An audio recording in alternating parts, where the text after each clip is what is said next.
السلام علیکم ورحمۃ اللہ وبرکاتہ نحمده ونصلی علی رسوله الکریم اما بعد فاعوذ باللہ من الشیطان الرجیم بسم اللہ الرحمن الرحیم یا ایھا الذین آمنوا اذا قمتم الی الصلاة فاغسلوا وجوہکم وایدیکم الی المرافق وامسحوا برؤوسکم وارجلکم الی الکعبین وَإِن كُنتُمْ جُنُبًا فَطَهَّرُوا وَإِن كُنتُمْ مَرْضَىٰ أَوْ عَلَىٰ سَفَرٍ أَوْ جَاءَ أَحَدٌ مِّنكُم مِّنَ الْغَائِطِ أَوْ لَامَسْتُمُ النِّسَاءَ فَلَمْ تَجِدُوا مَاءً فَتَيَمَّمُوا صَعِيدًا طَيِّبًا فَامْسَحُوا بِوُجُوهِكُمْ وَأَيْدِيكُمْ مِنْهُ صدق اللہ العظیم۔ اللہ رب العزت نے ہمیں قرآن مجید میں جو زندگی کے آداب سکھائے اور نبی کریم صلی اللہ علیہ وسلم نے اپنے عمل سے وہ کر کے دکھائے اور وہ سیرت طیبہ میں احادیث میں موجود ہیں، ان آداب کا تذکرہ چل رہا تھا، اور اس کے ساتھ ساتھ یہ کہ وہ آداب ہمارے لیے بہت ضروری ہو گئے کہ آئندہ نسلوں کو وہ آداب سکھائے جائیں، کیونکہ وہ نسلیں ان آداب سے ناواقف ہونے کی وجہ سے دین کے مطابق، اسلام کے مطابق زندگی نہیں گزار رہی، کیونکہ انہیں معلوم نہیں۔ ان آداب میں سے آج جس موضوع کا ذکر ہے وہ ہے جسمانی صفائی، طہارت، پاکیزگی، کہ ہمیں خود پہلے اپنے ذہنوں کو واضح کرنا ہوگا اور پھر اس کے بعد نئی نسل کو سکھانا ہوگا، ماں نے بھی سیکھنا ہوگا، باپ نے بھی سیکھنا ہوگا۔ کہ آج بسا اوقات کالج یونیورسٹی میں طلباء کو پڑھاتے ہوئے ان سے جب غسل کے فرائض پوچھے تو کسی نے 3 بتائے، کسی نے 5 بتائے، کسی نے 4 بتائے، اور تقریباً 65 طلباء کی کلاس تھی BSc کی، اور اس میں سے صرف ایک طالب علم تھا کہ جس نے غسل کے صحیح فرض لکھے تھے، کیونکہ اگر میں پوچھتا زبانی تو ایک صحیح بتا دیتا، باقی کو پتہ چل جاتا۔ اس لیے یہ ٹیسٹ میں، کوسچن پیپر میں یہ سوال دیا تھا تاکہ ہر ایک کا پتہ چل سکے، ہر ایک اپنے طور پر ہی لکھے گا۔ تو عجیب بات یہ ہے کہ ایک غسل کا فرض ایسا تھا جو کہ ان 65 طلباء میں سے، نوجوان طلباء میں سے صرف ایک نے صحیح لکھا تھا، باقی سب نے وہ والا فرض چھوڑ دیا تھا۔ باقی کسی نے 5 بھی لکھے تھے، 6 بھی لکھے تھے، کسی نے وضو والے ساری باتیں لکھی تھیں، اور وہ جو ایک چیز چھوڑی تھی 65 طلباء میں سے ایک نے لکھی تھی، وہ ہے ناک میں پانی ڈالنا۔ بہت حیرت کی بات، ناک میں پانی ڈالنا غسل میں فرض ہے۔ وجہ کیا کہ ہمارے سلیبس میں یہ باتیں نہیں، دوست احباب یہ باتیں بتاتے نہیں ہیں، اور کتنے ماں باپ ہوں گے جو اپنے بچوں کو بٹھا کر یہ بتائیں کہ وضو میں اتنے فرض ہیں، غسل میں اتنے فرض ہیں۔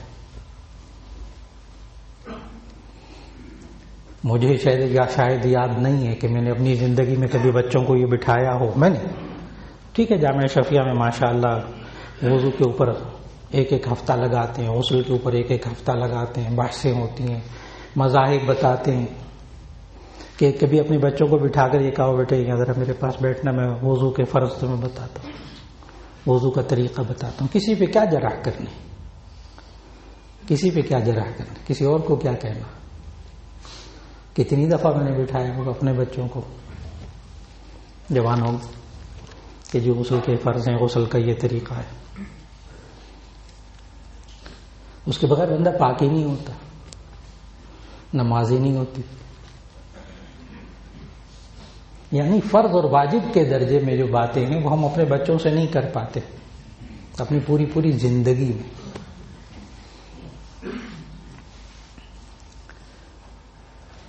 چنانچہ آج کی نشست میں یہی باتیں عرض کرنا مقصود ہے، اس لیے کہ اللہ تعالیٰ نے قرآن مجید میں سورہ مائدہ کی آیت نمبر 6 میں یہ پورے احکامات بتائے. آخر کچھ تو اہمیت ہوگی. آیت نمبر 6 ابھی تلاوت کی سورہ مائدہ کی. اللہ تعالیٰ نے ارشاد فرمایا یا ایھا الذین آمنوا اذا قمتم الی الصلاۃ فاغسلوا وجوہکم وایدیکم الی المرافق وامسحوا برؤوسکم وارجلکم الی الکعبین. بس آیت کے اس حصے میں اللہ تعالیٰ نے وضو کے 4 فرض بتائے. ایک بھی چھوٹ جائے تو وضو نہیں ہوتا، نماز نہیں ہوتی.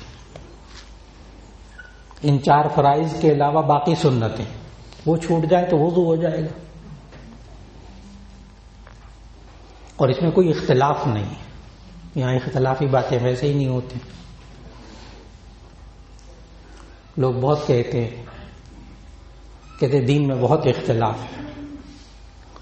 میں نے کہا 25 سال جمعہ پڑھ لیجئے اس ای بلاک کی مسجد میں آ کر، سارا دین بیان ہوگا، اختلاف بیان ہی نہیں ہوگا. چند باتوں 8 10 12 مسئلے ان میں اختلاف جو بنیادی بس. وہ دین میں اختلاف ہے جی، ہر مولوی الگ الگ باتیں کرتا ہے، کس کی بات مانے. نعوذ باللہ من ذالک. دین سے اتنے دور ہو گئے، دین کا ہی پتہ نہیں کس میں کتنا اختلاف ہے. تو وضو کے 4 فرائض میں کوئی اختلاف نہیں ہے کسی کا، اس لیے کہ وہ قرآن مجید میں یا ایھا الذین آمنوا اذا قمتم الی الصلاۃ فاغسلوا وجوہکم. ایمان والو تم جب نماز کا ارادہ کیا کرو فاغسلوا وجوہکم، اپنے چہروں کو دھو لیا کرو. چہرہ کس کو کہتے؟ انسان کے بالوں کے اگنے کی جگہ سے لے کر پیشانی، بالوں کے اگنے کی جگہ سے لے کر ٹھوڑی تک، ٹھوڑی کے نیچے تک، اور ایک کان کی لو سے دوسرے کان کی لو تک. یہ کان چہرے میں داخل نہیں ہے، ان کو نہیں دھونا، ان کے اندر پانی نہیں ڈالنا. جب کان خراب ہو جاتے ہیں تو ڈاکٹروں کے پاس جاتے ہیں تو ڈاکٹر کہتے ہیں آپ کان میں بہت پانی ڈالتے ہیں، نہ ڈالا کریں کان میں پانی. وہ کہتے ہیں جب وضو کرتا ہوں تو کان میں پانی ڈالتا ہوں. اللہ کے بندے، غسل میں کان کے اندر پانی ڈالنا ضروری نہیں ہے، وضو میں بھی ضروری نہیں ہے. کانوں کا مسح کیا جاتا ہے. ابھی آئے گا جو دھونا ہے، خالق ہے نا، خالق اسے پتہ ہے کہاں کا پانی پہنچانا ہے کہاں کا نہیں پہنچانا. وہ خالق ہے، وہ خالق ہے. اس نے حکم دیا ہے وضو کرنے کا. تو چہرے کو دھونا 1 بار یہ فرض، 3 بار سنت. وَأَيْدِيَكُمْ إِلَى الْمَرَافِقِ، اور اپنی دونوں کوہنیوں کو دھونا، اپنے دونوں ہاتھوں کو دھونا کوہنیوں سمیت، مرفقین، دونوں کوہنیوں سمیت دونوں ہاتھوں کو دھونا. 1 مرتبہ دھونا فرض، 3 مرتبہ سنت. آج ڈاکٹر حضرات وبا کی وجہ سے بہت کہتے ہیں کہ ہاتھ خوب دھویا کریں. جب ڈاکٹروں سے خود پوچھا کتنی مرتبہ دھو لیا کریں، 8 10 دفعہ 12 دفعہ تو دھو ہی لیا کریں دن میں. ورنہ کسی سے مل کر آئے، ملاقات ہو جائے، کسی چیز کو ہاتھ لگا لیں تو گھر آ کر دھو لیا کریں. تو پوچھا کتنی دفعہ، کہنے کہ 10 12 دفعہ تو دھو ہی لیا کریں، آج کل وبا کی کیفیت. تو ان سے عرض کیا کہ ایک مومن جو ہے نا، مسلمان نماز پڑھنے والا، وہ 5 وقت نماز پڑھتا ہے، 5 وقت نماز پڑھتا ہے. تو وضو کرتے وقت شروع میں 3 دفعہ ہاتھ دھوتا ہے، وہ سنت ہے. صرف ہاتھ گھٹوں تک شروع میں دھونا سنت ہے. 3 دفعہ وہ دھوتا ہے. 3 دفعہ جب پورے ہاتھوں کو کونیوں سمیت دھوتا ہے پھر وہ 3 دفعہ دھوتا ہے. تو ایک وضو میں ایک مومن اپنے ہاتھوں کو کم از کم ایک وضو میں 3 دفعہ، پھر 3 دفعہ، تو کل 6 دفعہ. 5 نمازوں کے لیے وضو کرے گا تو 5 6 کا 30، 36 دفعہ تو یہ ہاتھ دھوئے گا روزانہ، اور پھر 3 مرتبہ تو کھانا کھائے گا، کھانے سے پہلے بھی ہاتھ دھوئے گا، کھانے کے بعد بھی، کھانا کھا کے ہاتھ دھونا بھی سنت، کھانے سے پہلے بھی ہاتھ دھونا سنت، 6 دفعہ یہ ہو گیا، تو کم از کم کتنی مرتبہ ہو گیا؟ 36 مرتبہ. اور آپ کتنی دفعہ فرما رہے ہیں؟ 10-12 دفعہ. دین صفائی کیا سکھا رہا ہے؟ صرف وبا نہیں، ہر روز ایک مسلمان سنت کے مطابق جب وہ زندگی گزارتا ہے تو کم از کم 36 مرتبہ ہاتھ دھوتا ہے. اور اسی لیے اب سارے ڈاکٹروں نے جب تجزیہ کیا نا، تو جو مسجد میں نماز پڑھنے والے ہیں اور باقاعدہ نماز پڑھنے والے ہیں وہ وباؤں سے زیادہ محفوظ رہے ہیں، کہ وہ ناک کو بھی دھوتے تھے، کلی بھی کرتے تھے، منہ بھی دھوتے تھے، اور یہ وبا کے جو جراثیم تھی یہ ناک کے ذریعے جاتے ہیں، یہ منہ کے ذریعے جاتے ہیں. یہ 2 ہی راستے تھے اس کورونا کے اندر جانے کے، اور کوئی راستہ نہیں. ایک آنکھ ہے لیکن وہ بہت کم، زیادہ تر یہ 2 راستے. اللہ نے، وہ خالق ہے، اللہ خالق ہے. تو چہرے کو 3 مرتبہ دھویا سنت، 1 مرتبہ دھونا فرض. دونوں ہاتھوں کو کونیوں سمیت دھونا 1 مرتبہ فرض. وَأَيْدِيَكُمْ إِلَى الْمَرَافِقِ وَامْسَحُوا بِرُؤُوسِكُمْ، اپنے سروں پر مسح کرو. 1 مرتبہ سر کا مسح کرتا ہے یہ انسان. چوتھائی سر کا مسح کرنا فرض، پورے سر کا مسح کرنا. مسح کہتے ہیں ہاتھوں کو گیلا کر کے سر پہ پھیرنا. تبھی پچھلے ہفتے نوجوان ملا، کہنے لگا کہ وہ میرے بالوں میں سیپٹک ہو گیا ہے، تو وہ ڈاکٹر نے کہا ہے کہ تم پانی زیادہ نہ لگایا کرو بالوں کی جڑوں میں نا فنگس ہو گیا. تو میں نے کہا نہ لگایا کریں. کہنے کہ نہانا پڑتا ہے. میں نے ٹھیک ہے، جب غسل واجب وہ نہانے اس سے ڈاکٹر منع نہیں کرتے، ڈاکٹر زیادہ کرنے سے منع کرتے ہیں. آپ کیا کرتے ہیں؟ کہنے کہ میں ہر وضو کے اندر پانی ہاتھوں میں لے کر سر کے اوپر ڈالتا تھا، ہاتھوں میں پانی لے کر سر کے اوپر ڈالتا تھا. اس بیچارے کو کوئی مسح کا طریقہ بتانے والا نہیں ملا تھا. کم از کم 21 سال نوجوان کی عمر تھی، کوئی بتانے والا نہیں ملا کہ مسح کس کو کہتے. کہتے مجھے یہ اتنا بتایا گیا تھا کہ سر کو گیلا کرنا چاہیے وضو میں، اتنا ہم نے پڑھا تھا کہ سر کو گیلا کرنا چاہیے، تو میں تو سر کو گیلا کرتا ہوں. فنگس ہو گئی بالوں کے اندر. ڈاکٹر نے کہا ہم پانی کم استعمال کریں. یہ فنگس جو ہے وہ عام لوگوں کو پاؤں دھونے میں بھی ہوتی ہے. چوتھا فرض پاؤں دھونا. 1 مرتبہ پاؤں دھونا ٹخنوں سمیت فرض. اب بہت سارے حضرات ہوتے ہیں جو 45 سال 50 سال کی عمر کے بعد ان کی انگلیوں کے درمیان، پاؤں کی انگلیوں کے درمیان فنگس ہونا شروع ہو جاتا ہے. وہ کہتے ہیں ڈاکٹر حضرات کہتے ہیں پانی نہ لگاؤ، ابھی پانی نہ لگا، ٹھیک ہو جائے پھر پانی سے دور رہے. اور قربان جائے نبی صلی اللہ علیہ وسلم پر، جو بندہ ایک سنت کو چھوڑتا ہے نا، صرف اس کے پاؤں کی انگلیوں میں فنگس ہوتا ہے. اور وہ سنت کیا کہ پاؤں کی انگلیوں کا خلال کرنا. سارے ڈاکٹروں سے بات کی، اسکن اسپیشلسٹ سے بات کی، ان سے کہا کہ اگر کوئی بندہ اپنی انگلی سے ہر انگلی کے درمیان انگلیاں گزارتا ہو، خلال کہتے ہیں کہ تر ہاتھ کو عضو کے درمیان سے گزارنا، تو جو بندہ پاؤں دھوتے وقت انگلیوں کے درمیان خلال کرتا ہو، سوال یہی پیدا نہیں ہوتا اس کے کبھی فنگس ہو. اس لیے کہ وہ ہر دن میں 5 مرتبہ وہ انگلیوں کو دھوتا ہے، اندر تک جڑوں کو دھوتا ہے. تو جراثیم کہاں رہیں گے؟ ایک سنت چھوڑنے کی وجہ سے وہ بیچارہ وہاں تک چلا، چلنے پھرنے سے معذور ہو گیا، انگلیوں کے درمیان فنگس ہوا، اتنی تکلیف ہو گئی بیچارے کو، زخم ہو گئے. تو کہنے کا مقصد کہ اللہ خالق ہے، اسے معلوم ہے کہ کس عضو کو کیسا رکھنا ہے.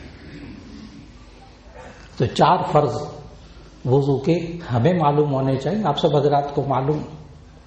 دیکھیے میں نے شروع میں عرض کیا کہ شاید ماں باپ کو اولاد جوان ہو گئی وہ کبھی لے کر نہ بیٹھے ہوں کہ وضو کے اندر 4 فرض ہوتے ہیں. وضو کرنے کا یہ طریقہ ہے، نہ ہمارے سلیبس میں ہے، نہ ہماری درسگاہوں میں ہے، نہ اساتذہ اس پر بحث کرتے بات کرتے، نہ ماں باپ کو وقت ملے گا. دوست یار تو لطیفے سنانے کے لیے ہوتے ہیں، وضو کے فرض بتانے کے لیے دوست یار تھوڑے ہوتے ہیں. وہ تو مزیدار باتیں کرنے کے لیے دوست ہوتے ہیں. ماں باپ کو آج لے کر بیٹھنا ہوگا اپنے بچوں کو کچھ دیر، اور اس کے لیے 5 منٹ روزانہ لے کر بیٹھ جائیے. کھانے کے وقت میں بیٹھ جائیے، اس کو دین کی 1-2 باتیں روزانہ بتاتے رہیے. وہ بچے انشاءاللہ دیندار بن جائیں گے، ان کو دین سے واقفیت ہو جائے گی. چند منٹ لے کر بیٹھ جائیے. پھر اس کے بعد نبی صلی اللہ علیہ وسلم نے جو سنت طریقہ بتایا وضو کرنے کا، کہ سب سے پہلے انسان 3 مرتبہ ہاتھ دھوئے، پھر 3 مرتبہ کلی کرے، 3 مرتبہ ناک میں پانی ڈالے. کلی کے بارے میں بھی عرض کر دوں، کلی کی باقاعدہ فقہا جو ہیں وہ حدیث روایتی ہے کہ نبی صلی اللہ علیہ وسلم مزمزہ کرتے تھے. عربی میں کلی کو کہتے ہیں مزمزہ کرنا. مزمزہ کہتے ہیں ادارۃ الماء فی الفم ثم مجہ. یہ تعریف کرتے ہیں فقہا، کلی کی بھی تعریف، یعنی کلی کرنے کا طریقہ بھی بتانا ہے بچوں کو. صرف یہ نہیں کہنا کلی کرنا، اس کی وجہ بھی میں بتاتا ہوں. غرغرہ اور چیز ہے، پانی کو حلق میں ڈال کر سانس کو باہر نکالنا، اس کو غرغرہ کہتے ہیں، لیکن وہ سنت نہیں، وضو میں نہیں. کلی کرنا، منہ میں 3 دفعہ پانی ڈالیں، اس کو گھمائیں اور تھوک دیں، اس کو کلی کرنا کہتے ہیں. اور غرغرہ جو ہے وہ غسل کے اندر بھی سنت ہے، فرض نہیں ہے. اور اگر روزہ ہو تو غرغرہ بالکل نہیں کرنا چاہیے. دیکھیے کوئی بندہ اس بات کی طاقت نہیں رکھتا کہ وہ غرغرہ کرے اور پھر غرارہ کرے اور پھر اس کے حلق میں 1 قطرہ پانی کا اندر نہ جائے. سوال ہی پیدا نہیں ہوتا. جائے گا، روزہ ٹوٹ جائے گا. اس لیے احتیاط، یہ بھی بچوں کو بتانے کی بات ہے. نوعمری میں بھی معلوم نہیں ہوتی تو 3 مرتبہ کلی کی، 3 مرتبہ ناک میں پانی ڈالا. اب ناک میں پانی ڈالتے ہیں ماشاءاللہ، ایسے زور سے ڈالتے ہیں، اور کئی حضرات کو دیکھا وضو کرتے وہ سونگھتے ہیں، باقاعدہ اندر چڑھاتے ہیں پانی، سانس سے نا اندر چڑھاتے ہیں. نعوذ باللہ من ذالک. کچھ عرصے کے بعد ان کا جو اندر خیشوم ہوتا ہے، اندر جو خیشوم یعنی 2 غدود ہوتے ہیں یہاں، جو سونگھنے کی جن میں حس ہوتی ہے، ان میں سونگھنے کی حس ختم ہو جاتی ہے. جیسے اللہ تعالیٰ معاف فرمائے، کورونا کے اندر سونگھنے کی حس ختم ہو گئی، خوشبو بدبو ختم ہو جاتی کچھ عرصے کے لیے، پھر ٹھیک ہو جاتی. لیکن جو وضو میں پانی بہت اوپر چڑھاتے ہیں نا سانس سے، یہ شرعی حکم نہیں ہے. شرعی حکم یہ ناک کا جو نرم حصہ ہے بس اس کے اندر پانی پہنچانا ہے. تو آپ چلو بھر کر اوپر پہنچائیں گے، پہنچ جائے گا. اور جو ENT اسپیشلسٹ، جو ناک کان گلے کے سرجن ہوتے ہیں، انہوں نے بتایا کہ جو بندہ بہت اوپر تک پانی بار بار پہنچاتا ہے نا ہر وضو کے اندر، تو پھر اس کو جو مواد روکنے والے، وہ اندر سے مواد جو اندر اترتا ہے، ناک کا مواد ریشہ، اس کو روکنے والے جو پٹھے ہوتے ہیں وہ کمزور ہو جاتے ہیں. پھر اس کی ناک بہتی رہتی، پھر اس کے لیے بڑا طویل علاج ہے. وہ ڈاکٹر بتا رہے بہت طویل علاج. یہ خلاف دین چلا نا، خلاف سنت چلا. تو ناک میں بہت اوپر تک پانی نہ چڑھائیں، سانس مت لیں ناک لیتے، بس ناک کی نرم ہڈی تک 3 دفعہ پانی پہنچائیں اور ناک سے چھنک دیں، نکال دیں. پھر اس کے بعد 3 بار چہرہ دھو لیجئے، 3 بار کونیوں سمیت ہاتھ دھو لیجئے، سر کا مسح 1 بار کر لیجئے. کانوں کا مسح بھی سنت. اور گردن کا مسح، اس کے بارے میں نا بعض حضرات ایک لفظ کہہ دیتے ہیں کہ گردن کا جو مسح ہوتا ہے وہ بدعت ہوتی ہے. اس کو سمجھ لینا چاہیے. اصل میں عربی میں راقبہ گردن کو کہتے ہیں، لیکن گردن کے 2 حصے ہیں، ایک پچھلا حصہ اور ایک یہ اگلا حصہ. یہ گردن پوری کا نام ہے. تو بعض حضرات جو کہتے ہیں نا گلے کا مسح کرنا بدعت ہے، وہ ٹھیک کہتے. اس لیے کہ جو گردن ہے نا پچھلا حصہ، یہ تو حدیث سے ثابت ہے. اس کو عربی میں کہتے ہیں قفا. عربی بہت زبردست چیز ہے. پچھلے حصے کا نام الگ ہے، اگلے حصے کا نام الگ ہے. پچھلے حصے کو حدیث میں کہا گیا قفا، گدی، ہم اردو میں بھی اس کو الگ کہتے ہیں گدی.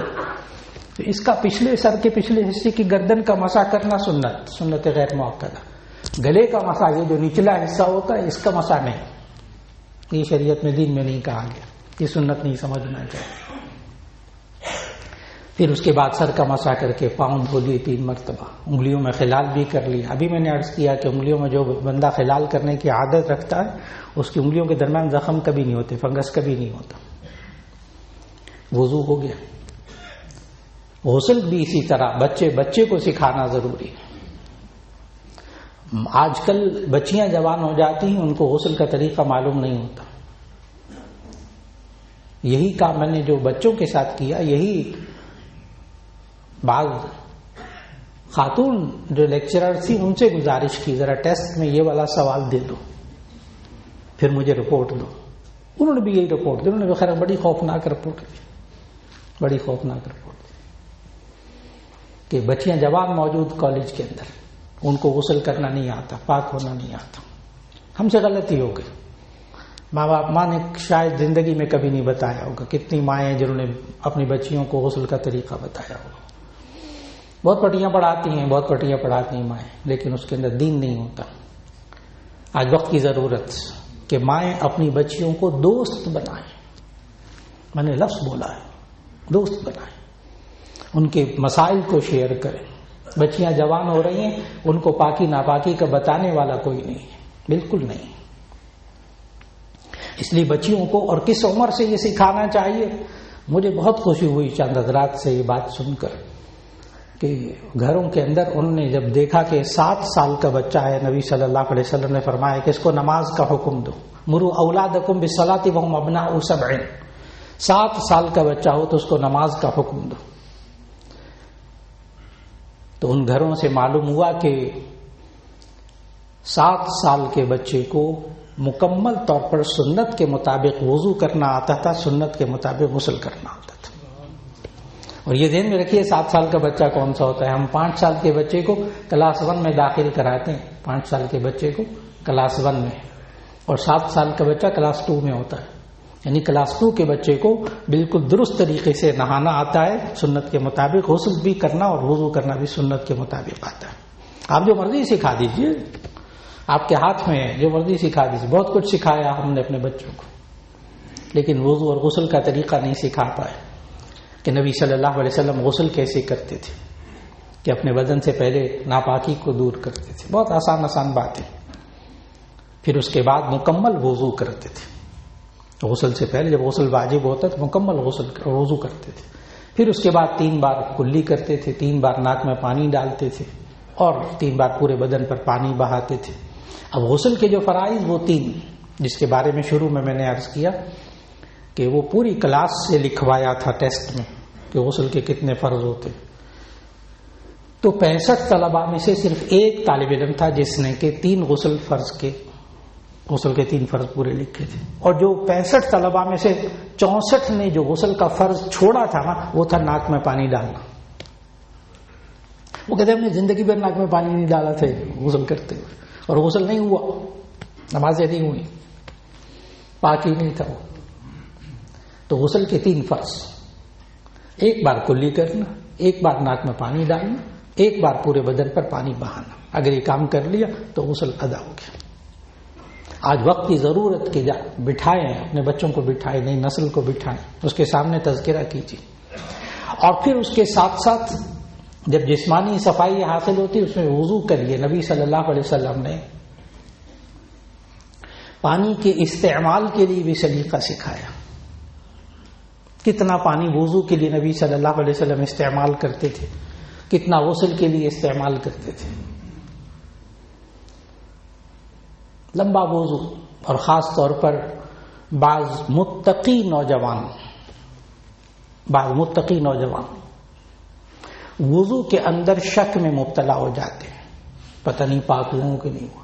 یہ وہاں سے شروع ہوتا ہے. ہمارے نفسیات لکھتے ہیں یہ شروع یہاں سے ہوتا ہے کہ بار بار ہاتھ دھونا, اس چیز کو ہاتھ لگا ہاتھ دھو رہا. ایک تو کرونا کی وجہ سے بھی نفسیاتی کیفیات آ گئی, یہ اس سے پہلے کی بات کر رہا ہوں کہ بعض نوجوانوں میں نوعمری میں عادت پڑ جاتی ہے, بعض بچیوں میں بھی بچوں میں بھی, کہ بار بار ہاتھ دھو رہے، بار بار ہاتھ دھو رہے، اس کو ہاتھ لگا لیا، ہاتھ دھو رہے، یہاں سے شروع ہوتا ہے وسوسہ.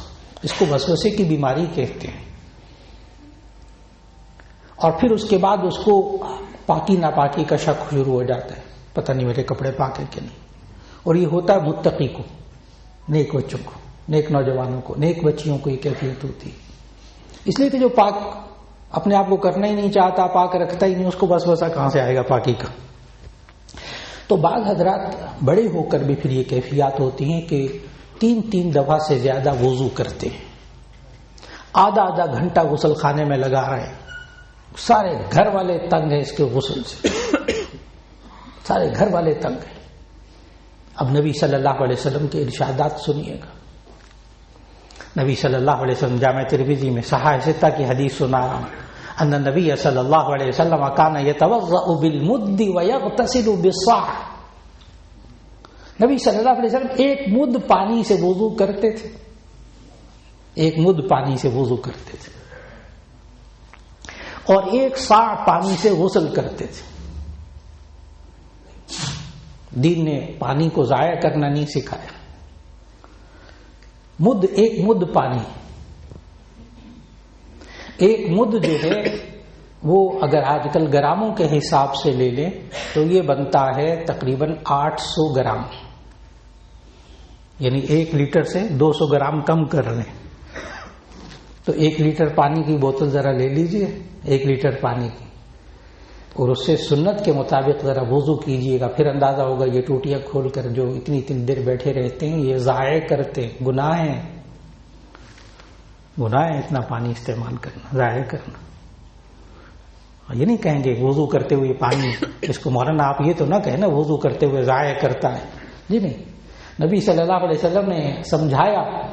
عجیب بات ہے، جامع ترمذی کی حدیث سنانے لگا ہوں. نبی صلی اللہ علیہ وسلم نے فرمایا ان للوضوء شیطانا یقال له الولہان، کہ وضو کے لیے بھی ایک شیطان ہے، اس کو ولہان کہتے ہیں. اس کا نام بتایا ہے شیطان کا. ابھی آپ پاک نہیں ہوئے، ایک دفعہ اور وضو، ذرا تھوڑا سا اور، تھوڑی دیر اور، ابھی غسل نہیں ہوا، ایک دفعہ پھر. نبی صلی اللہ علیہ وسلم ایک مد پانی سے وضو کرتے تھے. ایک مد میں نے بتایا 800 گرام، یعنی لیٹر میں سے 200 گرام کم کر دیجیے. چلیے وہ لیٹر 200 گرام کا پاؤ ہو جاتا ہے تقریباً. تو آپ وہ 1 لیٹر پانی کی بوتل لے لیجیے اور سنت کے مطابق غسل کیجیے اور وضو کیجیے. 1 لیٹر کی بوتل.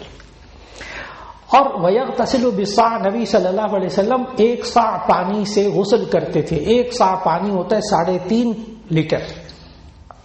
3.5 لیٹر بالٹی بھی نہیں پوری بنتی ہے نا، آدھی بالٹی بھی نہیں بن رہی. وہ جو شاور کھول کر گھنٹوں وقت گزارتے ہیں ان کو سوچنا ہوگا دین کیا کہہ رہا ہے، اور گھنٹوں جو غسل خانوں میں لگا رہے ان سے دیکھنا ہوگا دین کیا کہہ رہا ہے. کہ نبی صلی اللہ علیہ وسلم نے اس کو اسراف کہا، فضول خرچی کہا، فضول خرچی کہا پانی کی. اور پھر سوچنا ہوگا کہ وضو اور غسل کے لیے اتنا پانی، تو گاڑی دھونے کے لیے کتنا پانی چاہیے ہوگا. ایک وہ بھی رخ ہے پانی کے ضیاع کا. ہاں صفائی کرنی ہے اس کو طریقے سے، اتنی ملازمین کو کہا جائے، سمجھایا جائے کہ نہ پانی ضائع کریں. نبی صلی اللہ علیہ وسلم نے تو یہاں تک فرمایا تھا کہ اگر کوئی نہر کے کنارے بھی وضو کر رہا ہو تو اس کے لیے بھی جائز نہیں ہے کہ فضول ضائع پانی کرے. نہر کے کنارے، حدیث کا ترجمہ عرض کر رہا ہوں، نہر کے کنارے حالانکہ بہ رہا ہے پانی. آج پوری دنیا پانی کی قلت اور پانی کی حفاظت اور پانی ضائع نہ کرے، کتنے اربوں ڈالر خرچ کر رہے ہیں اس تحریک کے اوپر کہ پانی بڑی قیمتی چیز ہے، پانی بڑی قیمتی چیز ہے. اللہ رب العزت ہمیں اپنی نئی نسل کو جسمانی پاکیزگی، اپنے کپڑوں کی پاکیزگی اللہ رب العزت ہمیں منتقل کرنے کی توفیق دے، اور ہم خود کو بھی احتیاط کرنے کی، اور خاص طور پر پانی کے استعمال میں ضیاع پانی کا نہ ہونے پائے، اس سے بچنے کی اللہ تعالیٰ توفیق عطا فرما دے. وآخر دعوانا ان الحمد للہ رب العالمین.